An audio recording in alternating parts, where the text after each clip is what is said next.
ఎన్టీఆర్ గారి గురించి ఒక 2 మాటలు మాట్లాడాలి. మీ పర్సనల్ ఫీలింగ్ అంటే ఏం చెప్తారు? సముద్రం ఎక్కాలా సముద్రం ఏలాలా దేవరా మూవీకి బాక్స్ ఆఫీసులు బద్దలు కొట్టాలా అంతే ఇక.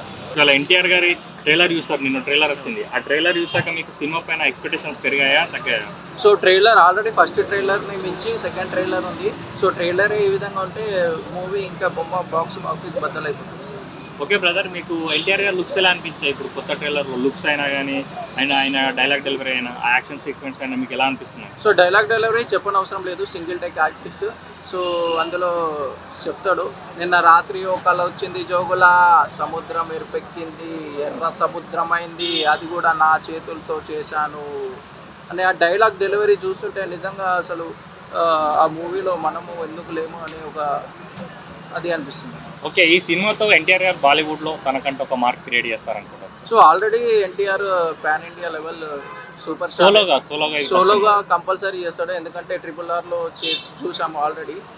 సో దీంట్లో కూడా ఖచ్చితంగా ఆయన మార్క్ని నిలబెట్టుకుంటాడు. ఓకే, పక్కన పేరు జాన్వీ కపూర్ ఎలా అనిపిస్తుంది ఎన్టీఆర్ గారితో?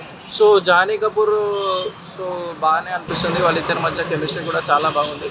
సో ఎన్టీఆర్ కూడా చెప్పడం జరిగింది, ఒక సింగిల్ టేక్ ఆర్టిస్ట్ ఒక డైలాగ్ని సింగిల్ టేక్లో చెప్పిందంట. సో చాలా బాగా చేస్తుంది. సో గతంలో మనం చూసుకున్నట్టయితే సీనియర్ ఎన్టీఆర్ శ్రీదేవి, సో వాళ్ళిద్దరి కాంబినేషన్ మూవీ చాలా సూపర్ హిట్ అయ్యాయి. సో అదేవిధంగా ఇప్పుడు మనవడు జూనియర్ ఎన్టీఆర్, అదేవిధంగా శ్రీదేవి కూతురు జానీ కపూర్ ఇద్దరి కాంబినేషన్లో ఖచ్చితంగా ఇది పంట పండుతుంది.